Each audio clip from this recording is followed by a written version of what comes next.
Hello students, आज की video में है एक्सरसाइज 6.2 का question number 53। Find the angle subtended by at the origin by the line segment whose end points are 0, 100 and 10, 0। Very simple concept. इसमें हमें ये बताना है कि ओरिजिन पर कौन सा एंगल लाई होता है, जबकि हमें ये एंड पॉइंट्स दिए हैं एक्स एक्सिस और वाई एक्सिस के। तो सबसे पहले तो हम ये जो पॉइंट्स दिए हुए हैं सिलेक्ट कर लेते हैं। तो लिखेंगे let the coordinates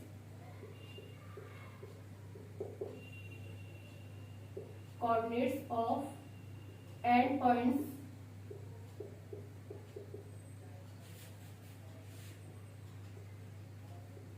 by the line segment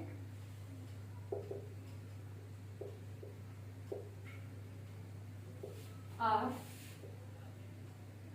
पहली वाले को मान लिया हमने A, उसके कोऑर्डिनेट्स है 0 and 100 and B 10 and 0 and origin के जो कोऑर्डिनेट्स हैं वो क्या होते हैं 0, 0 एंड एट द ओरिजिन उसको मान लिया हमने O, उसके कोऑर्डिनेट्स क्या होते हैं 0, 0। ठीक है। तो अब देखिए ये जो पॉइंट्स हमें गिवन है वो कहाँ कहाँ लाई हो रहे हैं वो हम इस डायग्राम से समझेंगे। मान लिया ये एक्स एक्सिस होता है, एक्स और एक्स डैश, ये हो गया वाई एंड वाई डैश। ठीक है।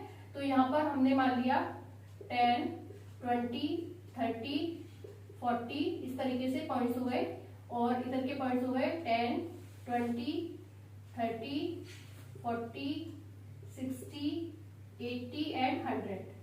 ठीक है। तो ये जो पॉइंट्स हैं वो कहाँ कहाँ लाई हो रहे हैं।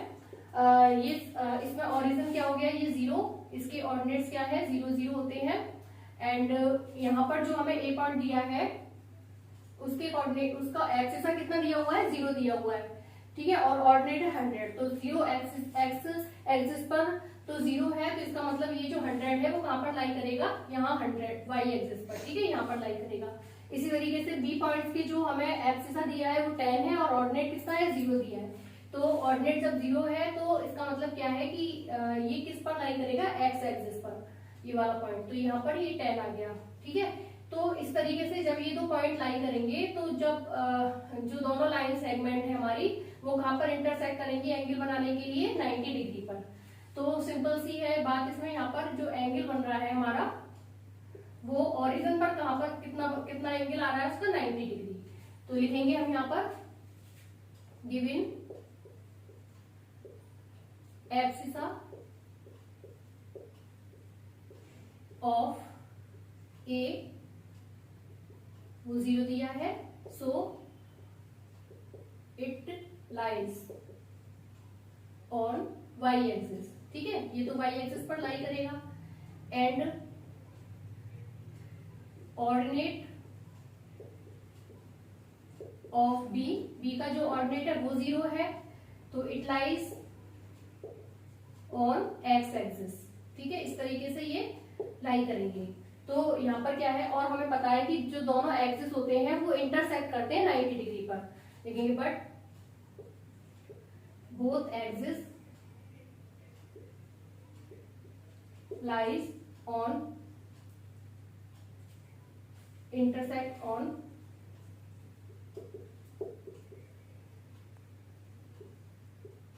at 90 degree. So the angle subtend at the origin by the line segment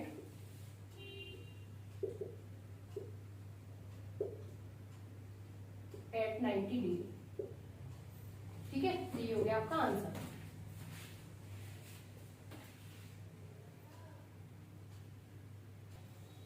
question number 54। Find the centre of the circle passing through 5, -8, 0, -9 and 2, 1। हमें किसी सर्किल का सेंटर फाइंड करना है और उसके सर्किल के सर्कमफ्रेंस पर ये 3 पॉइंट्स हमें दिए हुए हैं। तो देखिए मान लीजिए सर्किल है और उसका कोई यहाँ पर पॉइंट है सेंटर, उसको हमने मान लिया O। ठीक है, तो उसके हमें कोऑर्डिनेट्स फाइंड करने हैं, तो उसको हमने मान लिया एक्स और वाई। तो ये 3 पॉइंट जो है वो कहाँ पर प्लॉट है, सर्कमफ्रेंस पर। तो मान लिया ये हो गया 5 एंड -8, इसको हमने मान लिया ए एंड बी पॉइंट हो गया हमारा, मान लिया यहाँ पर। तो इसको हमने मान लिया बी 2 एंड -9 एंड यहाँ पर कहीं सी पॉइंट है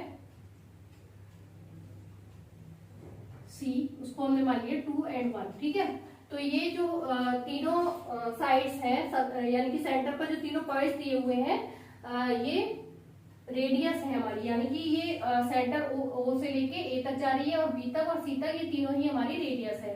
और हमें पता है किसी भी सर्किल की जो रेडियस होती है, कितनी भी रेडियस हो, सब इक्वल होती है। ठीक है, तो इसका मतलब क्या है कि ओ ए जो है वो ओ बी के भी इक्वल है और ओ सी के भी इक्वल है। तो इसको देखिए किस तरीके से करेंगे, लिखेंगे late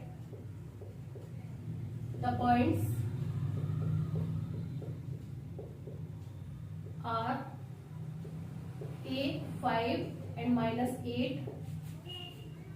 B2 and -9 and C2 and 1। And और क्या हमने माना है कि जो उसका सेंटर है वो क्या है, O, उसके कोऑर्डिनेट्स है x y and the coordinates of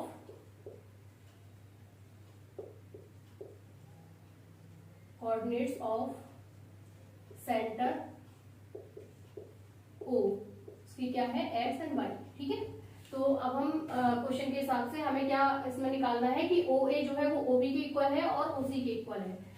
लिखेंगे according to question OA is equal to OB is equal to OC। तो अब हम यहाँ पर डिस्टेंस को फाइंड कर लेंगे, यानी कि OA की डिस्टेंस OB की और OC की। तो सबसे पहले करेंगे OA की डिस्टेंस, तो OA equal to distance formula apply करेंगे x2 माइनस x1 का whole square plus y2 minus y1 का होल स्क्वायर। ठीक है, तो अब यहाँ पर O और A के हमें कोऑर्डिनेट्स लेने हैं, तो वो क्या हो गए xy एंड 5 एंड -8। तो x माइनस 5 का होल स्क्वायर हो गया प्लस y, और यहाँ -8 है तो +8 का होल स्क्वायर। इसको सॉल्व कर लेंगे तो ये हो जाएगा x² plus 25 minus 10x plus y² plus 64 plus 16y। ये हो गया x² plus y² minus 10x plus 16y plus 89। ठीक है, ये तो हमने निकाली OA की डिस्टेंस। अब निकालेंगे हम OB की डिस्टेंस, तो OB इक्वल्स टू x, इसमें O और B के कोऑर्डिनेट्स देखेंगे तो क्या हो जाएगा x माइनस 2 का होल स्क्वायर प्लस y, यहाँ पर भी माइनस का 9 है तो प्लस 9 का होल स्क्वायर हो गया। इसको हम ओपन कर लेंगे तो ये हो जाएगा x² plus 4 minus 4x plus, इसी तरह से इसको कर लेंगे y² प्लस 81 प्लस 18y और सॉल्व कर लेंगे इसको, तो ये हो जाएगा x² plus y² minus 4x plus 18y and plus 85। ठीक है, अब देखिए अब हम निकालेंगे OC की डिस्टेंस, तो OC इक्वल्स टू क्या हो जाएगा, O और C के कोऑर्डिनेट्स क्या हो गए x माइनस 2 का whole square plus y minus 1 का होल स्क्वायर। तो ये क्या हो जाएगा x² plus 4 minus 4x plus y² plus 1 minus 2y। ठीक है, अब देखिए इसको हम और लिख लेते हैं थोड़ा सा शॉर्ट करके, तो ये हो जाएगा equal to x² plus y² minus 4x minus 2y, और ये हो गया 4 और 1 5। ठीक है, हमने तीनों की डिस्टेंस निकाली OA, OB एंड OC। अब हमें क्या करना है, यहाँ पर OA को OB के इक्वल करना है। पहले करेंगे हम लिखेंगे now OA equal to OB। ठीक है, देन OA का स्क्वायर इक्वल्स टू OB का स्क्वायर। अब देखिए OA हमने फाइंड की थी, ये हमारा आ गया था। इसमें हम क्या करेंगे, जब हमें स्क्वायर करना है तो स्क्वायर रूट हटा देंगे।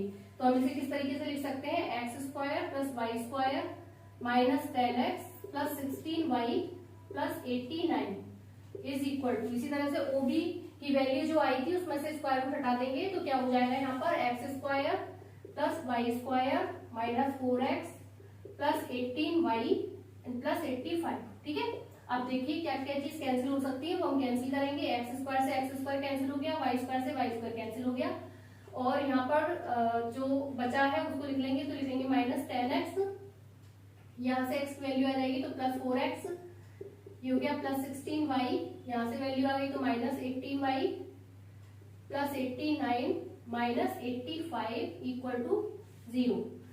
ये हो गया minus 6x minus 2y plus 4 equal to 0। Minus 2 से डिवाइड कर देंगे तो क्या हो जाएगा 3x plus y minus 2 equal to 0। ठीक है, या फिर इसको इस तरह लिख लेंगे हम 3x plus Y equal to 2। इसको हमने मान लिया इक्वेशन फर्स्ट।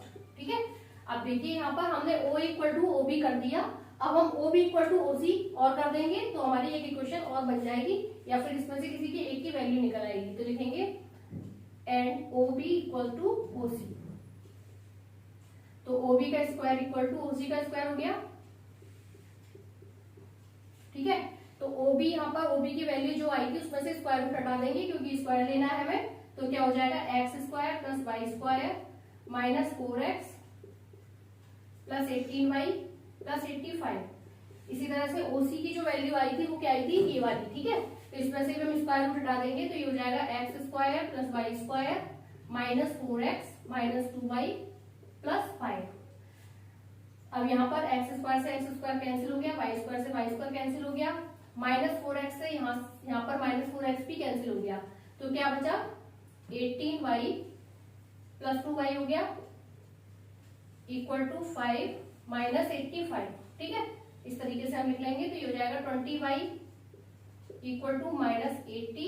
तो y की क्या वैल्यू आ गई minus 80 divide by 20 equal to minus 4। ठीक है, अब y की वैल्यू आ गई यहाँ पर। इस y की वैल्यू को अगर हम इक्वेशन फर्स्ट में रखते हैं तो x की वैल्यू आ जाएगी और हमें कोऑर्डिनेट्स जो सेंटर के हैं वो फाइंड हम कर देंगे, तो लिखेंगे on putting the value of y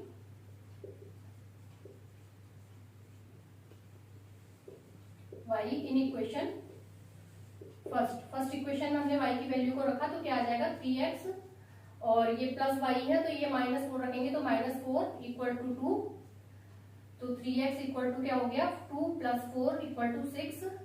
तो x की वैल्यू आ गई 6/3 इक्वल टू 2। ठीक है, तो x की वैल्यू 2 आ गई और y की वैल्यू कितनी आ गई माइनस 4। तो कोऑर्डिनेट्स क्या हो गए सेंटर के, तो लिखेंगे द सेंटर ऑफ सर्किल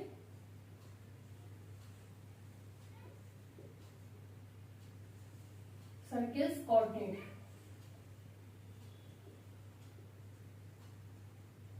क्या क्या हो गए, x की वैल्यू है 2 and minus 4। This is your answer. Thank you.